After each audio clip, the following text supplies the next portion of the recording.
menelusuri nestapa masyarakat yang hidup di lingkar tambang. Dampak kerusakan itu kami sudah lihat bahwa kehadiran perusahaan itu yang pastinya fix merusak lingkungan. Berapa kali kita aksi massa, tetap tidak diterima lagi. Cadangan nikel semakin dikeruk, hidup mereka pun kian terpuruk.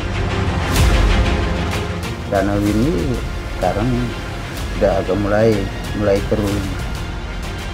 Batu yang dari tepian sungai itu warnanya seperti ini dan aslinya memang kayak gini, warna putih. Yang sudah terendap lama, ada di tengah sungai, terkontaminasi, jadinya kayak gini.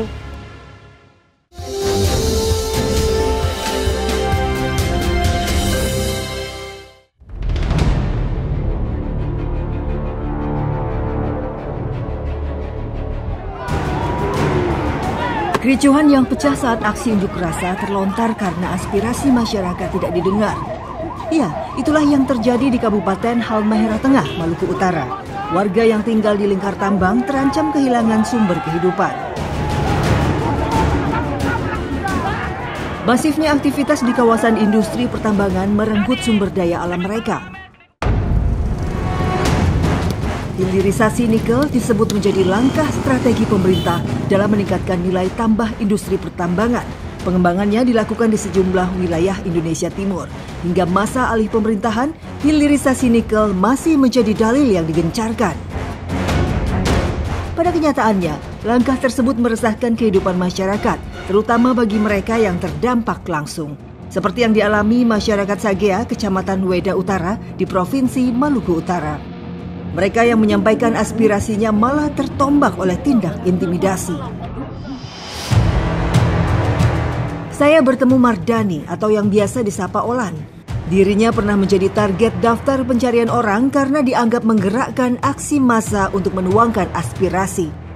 Olan dan kawan-kawan membuat seruan tagar Save Sagea karena beberapa tahun ke belakang alam mereka terpuruk karena dikeruk. Demo besar-besaran pun sempat terjadi di tahun 2020 dan 2023 silam. Sebelum fokus terhadap gerakan penolakan tambang, Olan pernah bekerja menjadi buruh di salah satu perusahaan tambang nikel di kawasan industri dekat tempat tinggalnya. Saat itu ia dan buruh lainnya membawa 12 tuntutan dalam aksinya, termasuk perihal keselamatan kerja. Apa sih yang dirasakan Bang? Kayak itu kan terlalu banyak kecaman, ancaman gitu. Merasa bagaimana diintimidasi sebegitunya? Padahal maksudnya apa dasarnya mereka tuh sebegitunya mencari Bang Mardani gitu? Ya, karena yang pertama kami dituduh provokator. Kami yang mengatur semua gerakan ini. Jadi yang ditangkap harus aktornya nih. Kami diincar, diintimidasi. Pokoknya bermacam-macam cara yang dilakukan oleh pihak keamanan waktu itu. Kami ini kan di warga Sagea, kami ini menolak tambang itu bukan dari sekarang. Sekarang sudah 10 tahun warga Sagea menolak tambang di bulan Desember. Nah, itu kami menolak izin tambang terus. Udah sejak dulu? Iya. Terus kemarin, yang tahun kemarin kami kait dengan pencemaran sungai. Jadi gerakan itu terus hidup. Perusahaan tambang yang telah beroperasi bertaraf internasional, tak ayal jika mereka memiliki kekuatan untuk mengerahkan aparat sebagai garda terdepan pengamanan kawasan tambang. Wacana hilirisasi nikel yang digadang sejak 10 tahun lalu kini sudah berdiri kokoh sebagai sentra kawasan industri. Kegiatan ekstraktif itu bisa membuat cadangan nikel sebanyak 10 hingga 11.000 ton per hari, jumlah yang amat fantastis. Membangun gerakan ini untuk bagaimana membatasi wilayah industri. Sudah cukup Gemaaf dan Lalilef, Sagea tolong jangan diganggu lagi. Jangan lagi. Komitmen kami selama ini untuk bagaimana selalu melawan tambang, karena dampak kerusakan itu kami sudah lihat bahwa kehadiran perusahaan itu yang pastinya fix merusak lingkungan. Meski ancaman yang pernah datang telah berlalu, namun hal itu menjadi traumatis berat hingga Mardani sempat mengasingkan diri selama berbulan-bulan.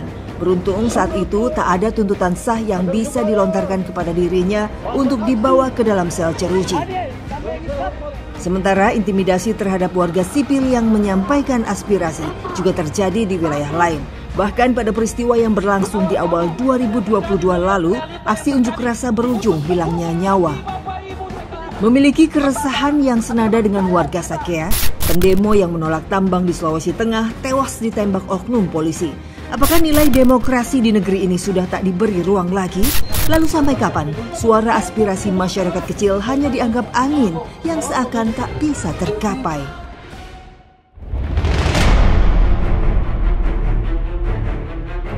Jika dilihat dari lokasinya, Maluku Utara berada jauh dari jangkauan ibu kota. Hal ini membuat kegiatan ekstraktif pertambangan tak begitu tersorot. Provinsi Maluku Utara menjadi basis industri hulu ke hilir pertambangan nikel di Indonesia. Nikel bak pedang bermata dua di Maluku Utara. Di satu sisi, Badan Pusat Statistik merilis pertumbuhan ekonomi tertinggi tahun 2023 di Emban Malut sebesar 20,49% atau 5 kali lipat dari sebelumnya. Di sisi lain, ketimpangan terhadap penduduk asli dan perusakan lingkungan marak terjadi. Sungai Sagea menjadi sumber air bagi masyarakat desa Sagea. Sungai ini membentang luas, berdekatan dengan Teluk Weda dan bermuara di Bokimaruru. Sejak adanya aktivitas ekstraktif pertambangan, sungai ini menjadi salah satu yang paling terasa dampaknya. Saya menelusuri arah hulu Sungai Sagea karena disinilah lokasi badan sungai yang kualitas airnya paling mending untuk digunakan. Sejak lama, masyarakat suku Sawai di desa Sagea menjadikan sungai sebagai sumber penghidupan. Selain mencuci, air sungai juga mereka gunakan untuk kebutuhan rumah. Kini datang ke hulu sungai sudah menjadi bagian dari rutinitas warga. Padahal rumah mereka bersebelahan langsung dengan aliran sungai. Namun karena air sungai di belakang rumah tak lagi bisa digunakan, mereka harus datang jauh-jauh ke sini, hulu sungai. Emang airnya aman Bu buat diminum air sungainya? Aman. Tergantung. Tergantung apa?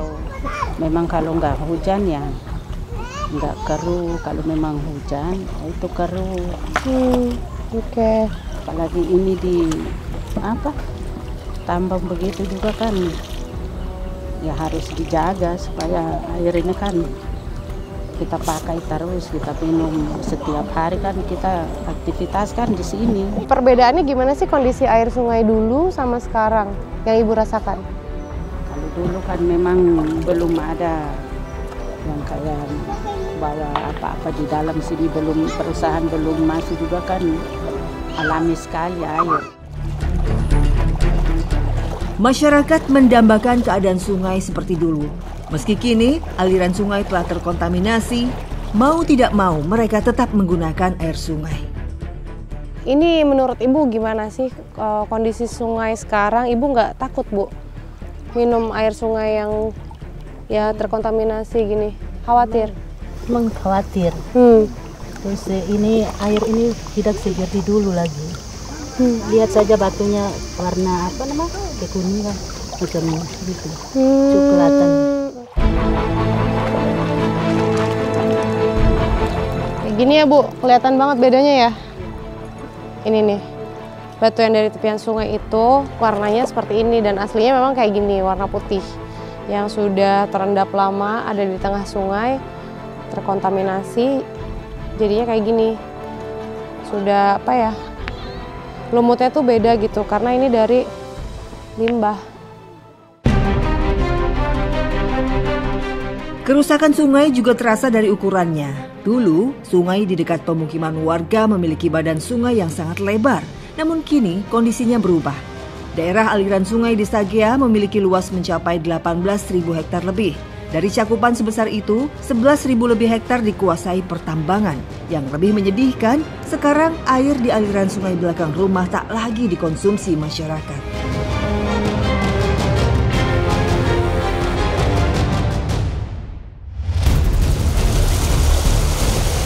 Sungai Sagea pernah meluap hingga menyebabkan banjir besar melanda 4 desa di Kabupaten Halmahera Tengah.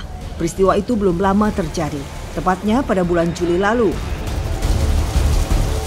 Pemerintah daerah mengklaim cuaca ekstrim sebagai faktor utama.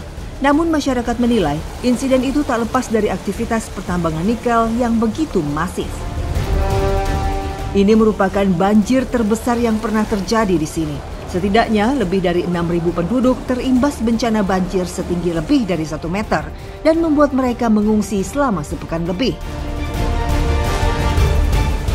Ekspansi lahan yang diperuntukkan bagi aktivitas tambang nikel memiliki tendensi sebagai penyebab banjir. Hal ini terlihat dari lokasi pertambangan yang semakin dekat dan bersebelahan dengan pemukiman masyarakat. Akibatnya, fungsi alami sungai, danau hingga hutan hilang dan berujung bencana.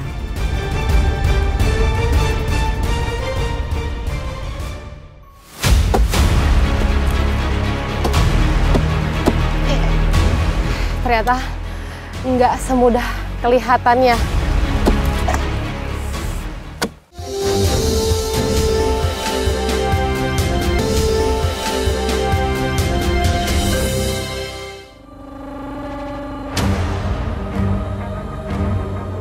Danau Legayelol atau yang lebih dikenal dengan Danau Sagea menjadi jantung dari Weda Utara. Danau ini dikelilingi dataran hutan yang menjadi tempat masyarakat mencari sumber penghidupan. Saya bersama sejumlah warga menyeberangi panorama Danau Sagea untuk bisa tiba di lahan. Di sini sagu tumbuh liar dan dimanfaatkan masyarakat untuk memenuhi kebutuhan pangan. Hanya sekitar 15 menit dari pemukiman, kami pun tiba di seberang danau. Sagu ini tumbuhnya di seberang danau dari arah permukiman. Jadi sekarang kami sudah ada di pohon sagu, mau menebangnya dulu, dan inilah keseharian masyarakat di sini, sagu sebagai sumber penghidupan. Pak Akib yang sudah puluhan tahun menjadi warga Sagea rutin datang ke hutan seberang danau untuk mengambil sagu yang akan diolah dan dikonsumsi di rumah. Pohon sagu yang memiliki tinggi lebih dari 10 meter ini ditebang terlebih dulu agar memudahkan Pak Akib untuk mengambil sagunya. Aduh, nyangkut. Ternyata nggak semudah kelihatannya. Kapak ini tentunya berat. Kita harus menyasar ke target yang di sana. Wah, udah mulai kelihatan ini ya Pak, lekukannya ya Pak, supaya pohonnya jatuh. Menebang pohon masih dilakukan dengan cara manual. Meski tidak menggunakan mesin, tak butuh waktu lama bagi Pak Akib untuk melengsarkan pohon. Maaf ya, sih.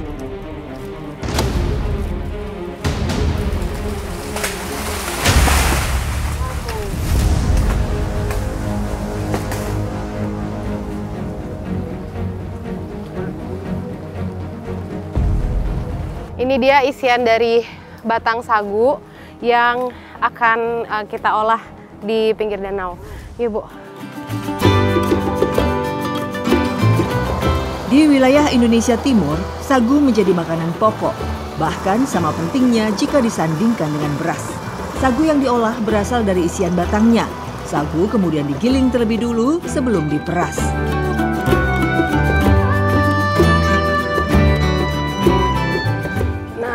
Proses memeras ini untuk mendapatkan sari dari sagunya setelah tadi digiling.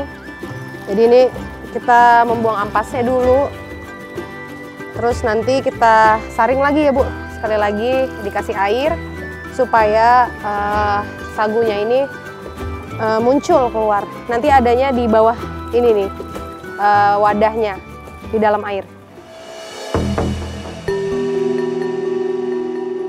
Warga yang menyandarkan kehidupan dari hasil pohon sagu mulai dibayangi kecemasan akibat pencemaran. Khawatir akan berdampak kepada tanaman pohon sagu yang tumbuh di sekitar danau. Sejak adanya perusahaan, ada ini pencemaran. Kalau musim hujan, kita punya danau ini dia kelihatan sungainya, dia coklat. Padahal dulunya sebelum perusahaan itu dia ini cerah saja.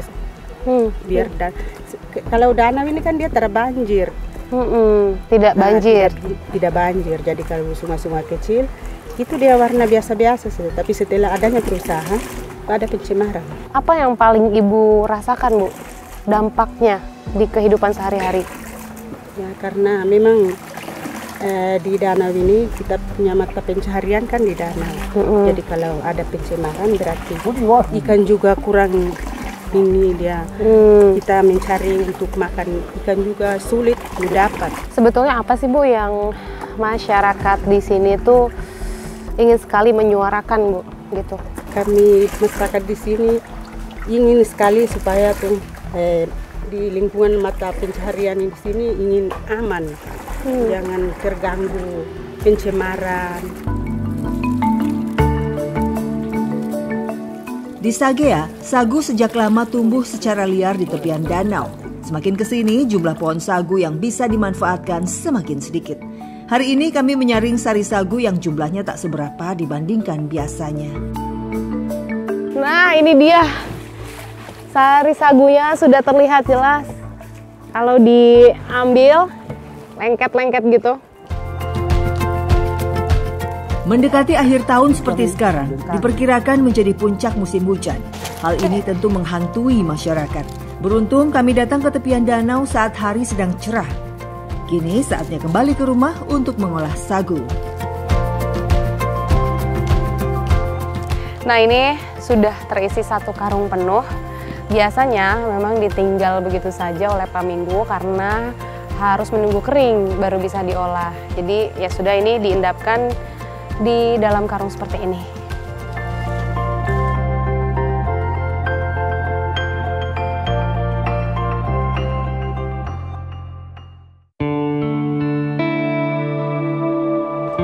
Bu Raya langsung mengolah sagu menjadi papeda. Di sini dan di wilayah Maluku Utara pada umumnya, masyarakat menjadikan papeda sebagai makanan pokok. Setelah proses mengayak, tak perlu waktu lama. Bahan baku tepung sagu cukup dicampurkan dengan air hangat, lalu jadilah olahan papeda.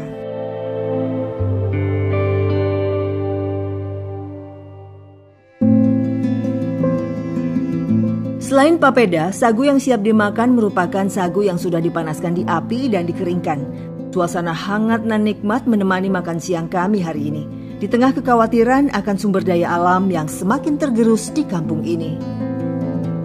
Ini dia sagunya yang udah kering. Sebenarnya kalau nggak terlalu keras bisa langsung dimakan, tapi karena udah keras banget ya Bu ya, dia harus dikasih air dulu, dicelupkan. Ini saya pertama kalinya nih Bu, nggak apa-apa langsung aja gigit ya. Oke.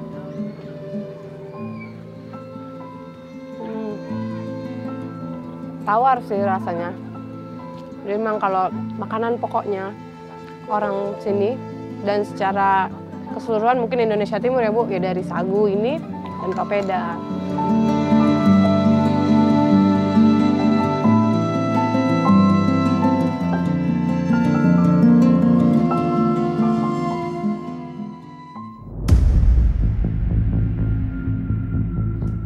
Di tengah maraknya pendatang yang bekerja di site tambang, penduduk asli Weda masih mengandalkan danau sebagai sumber penghasilan mereka.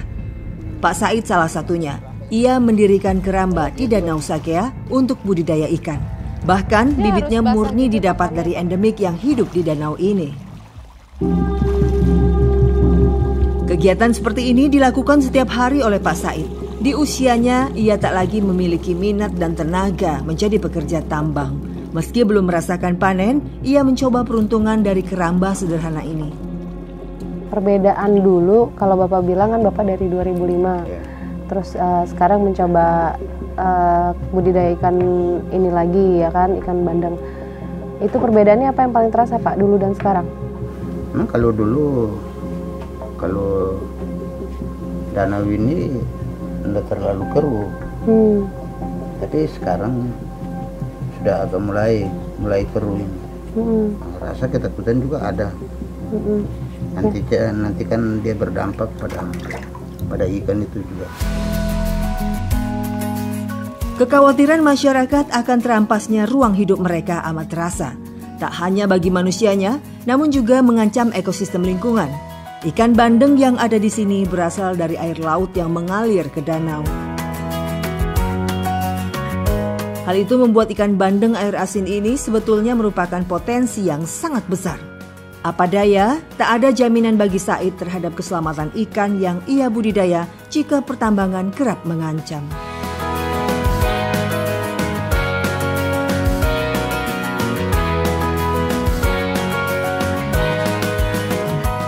Padahal dibakarnya nggak dikasih bumbu apa-apa loh, tapi ikannya itu segar banget karena baru diambilkan dari keramba dan nggak bau lumpur gitu. Ini saya makannya makan iseng aja, cuma cobain aja dari keramba hasilnya kayak gimana sih. Ternyata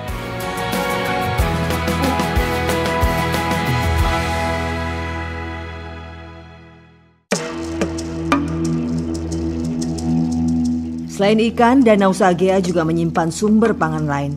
Kerang menjadi alternatif komoditi bagi ibu-ibu di sini. Saya mengikuti aktivitas Bu Eda dan kawan-kawannya mencari kerang yang hidup di dasar danau.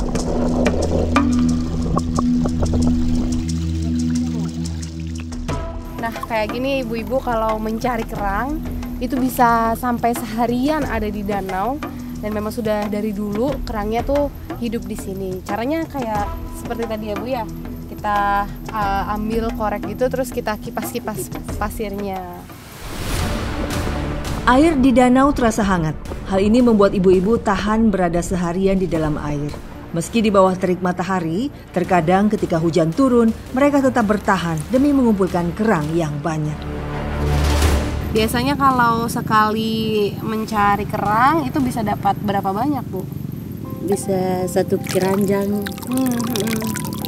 Sampai yang 1 ember bisa di. Oh gitu. Oh banyak ya. Iya. Apa yang ibu paling takutkan dengan kehadiran perusahaan di sini? Yang kami sangat takutkan itu terutama di danau ini. Kalau tercemar kan nanti masyarakat apa namanya yang biasa ibu-ibu ngambil ini kerang ini itu tidak ini lagi. Nggak bisa lagi. Bukan hanya 1 atau 2 orang yang merasa khawatir akan kegiatan ekstraktif dari perusahaan tambang yang beroperasi di sini. Mereka hanyalah rakyat kecil yang turut berjuang mencari penghasilan dari sumber daya alam. Selesai dari danau, Bu Eda dan kawan-kawannya bergegas menjual hasil tangkapan kerang. Mereka hanya menawarkan kepada tetangga sekitar dan diberi harga yang sangat murah. 1 mangkuk kerang ini hanya ditaksir Rp10.000 saja. Kesulitan dan kekhawatiran yang dirasakan masyarakat lingkar tambang di Halmahera Tengah menjadi bentuk perlunya perhatian ekstra dari pemerintah. Tak melulu hanya menyasar segelintir orang saja, menjaga kelestarian lingkungan seharusnya menjadi tugas bersama.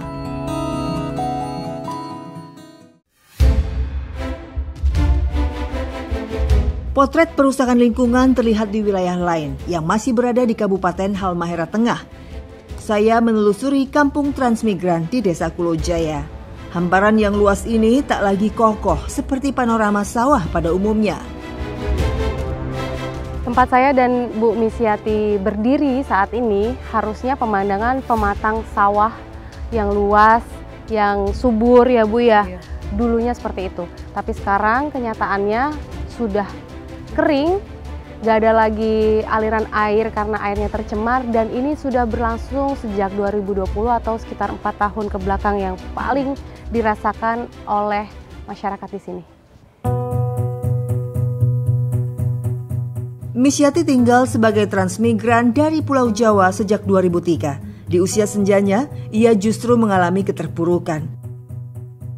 Suaminya baru saja meninggal sekitar 2 tahun lalu, dan kini ia hanya tinggal bersama seorang putranya.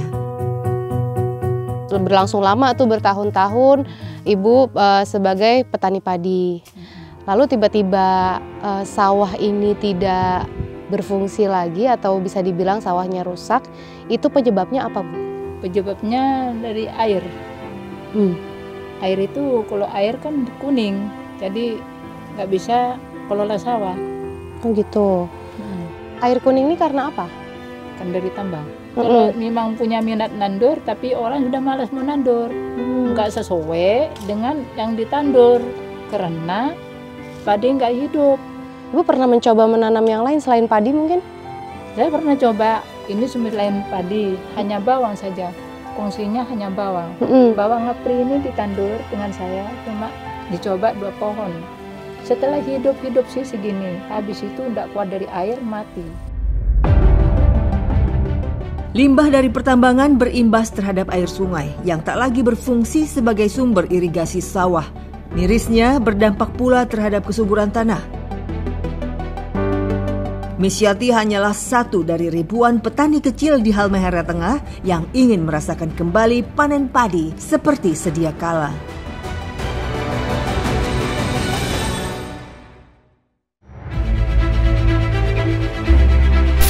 Kegelisahan masyarakat telah dilontarkan dengan tagar Save Sagea melalui platform media sosial. Mereka yang merupakan penduduk suku Sawai menyimpan harapan jika suatu hari tak ada lagi perusakan alam yang terjadi. Sebelum jadi kawasan industri seperti sekarang itu satu persatu perusahaan masuk atau gimana? Sebelum ada industri besar dari Cina ini, sebelum itu sudah ada beberapa perusahaan di sini yang beroperasi. Tapi ini kawasan industri yang dibangun oleh pemerintah pusat juga kan, masuk dalam salah satu proyek strategis nasional di bidang energi. Apa sebetulnya ketakutan masyarakat di sini atau apa ya yang mungkin sekarang sudah sangat berdampak, sangat dirasakan, itu apa? Hanya hadirnya industri ekstraktif di wilayah ini. Yang menjadi ketakutan kita adalah soal ekologi, kerusakan ekologi. Juga bukan cuma sebatas kerusakan ekologinya, tapi juga hilangnya biodiversitas yang ada di sekitaran lingkar tambang ini. Kalau Bang Awal sendiri, apa yang Bang Awal ketahui tentang perusahaan tersebut atau kegiatan ekstraktif yang dilakukan sama mereka? Ya, ini kan perusahaan ekstraktif ini kan dia mengeruk nikel. Ya, jadi yang jelasnya nanti akan banyak kerusakan-kerusakan lingkungan yang ada di sekitaran desa kami.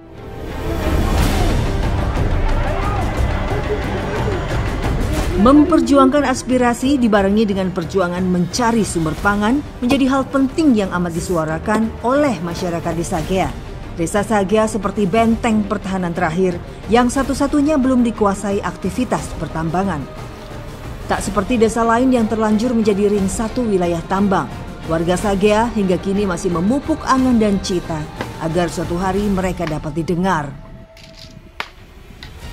Intinya kita sebagai masyarakat yang terdampak punya harapan besar kepada pihak pertambangan maupun pemerintah daerah hingga provinsi sampai ke pusat agar tetap bisa mengawal proses berjalannya industri ekstraktif di sini agar Sagea ini bisa satu-satunya kampung yang bisa menjadi perhatian khusus karena ada penghidupan di sini. Bencana banjir dan pencemaran lingkungan jelas menjadi bentuk nyata bahwa kondisi alam tak bisa terus-menerus digerus dengan terpaan kegiatan pertambangan. Hal inilah yang menjadi mimpi masyarakat agar pemerintah dapat mempertimbangkan ruang hidup mereka.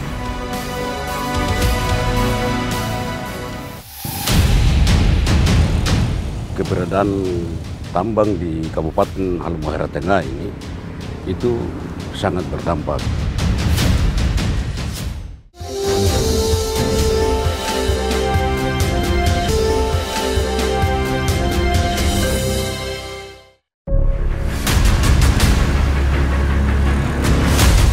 Kawasan industri Teluk Weda di Kabupaten Halmahera Tengah menjadi salah satu proyek strategis pemerintah dalam pengembangan bidang pertambangan. Industri ini mengelola nikel dan turunannya untuk dijadikan baterai kendaraan listrik, baja tahan karat hingga smelter. Namun pada kenyataannya, kehidupan masyarakat asli menjadi timpang. Kehadiran perusahaan-perusahaan raksasa dampaknya amat terasa. Utamanya bagi mereka yang menggantungkan hidup dari sumber alam di sini. Jadi keberadaan tambang di Kabupaten Halmahera Tengah ini itu sangat berdampak. Dampaknya ada di yang positif maupun yang negatif. Salah satunya menyangkut dengan misalnya pencemaran lingkungan yang dia disebabkan karena limbah-limbah, sampah, kemudian dan lain-lain itu. Jadi itu yang sangat berpengaruh aktivitas. Misalnya kalau kita mengarah ke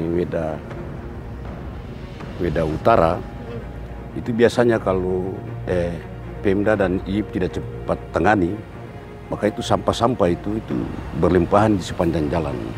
Maka itu menjadi tanggung jawab pemerintah dan pihak perusahaan. Sehingga kami sering melakukan rapat-rapat instan dengan pihak perusahaan agar bagaimana penanganan sampah-sampah yang disebabkan karena keberadaan perusahaan itu sendiri. Jadi kemarin itu ketika dari beberapa bulan yang lalu itu terjadi banjir yang sangat besar, yang itu menyebabkan aktivitas lalu lintas yang di sepanjang wilayah lingkar tambang itu sangat berisiko. Tapi itu kami sudah melakukan penandatanganan MU antara pemerintah daerah dengan pihak perusahaan, dalam hal ini IIP, untuk penanganan jalan-jalan yang rusak. Dan itu salah satunya adalah pelebaran jalan di kawasan lingkar tambang. Adanya normalisasi kali-kali yang bisa menyebabkan banjir. Ada juga yang misalnya relokasi penduduk warga yang sering mengakibatkan banjir di daerah-daerah itu.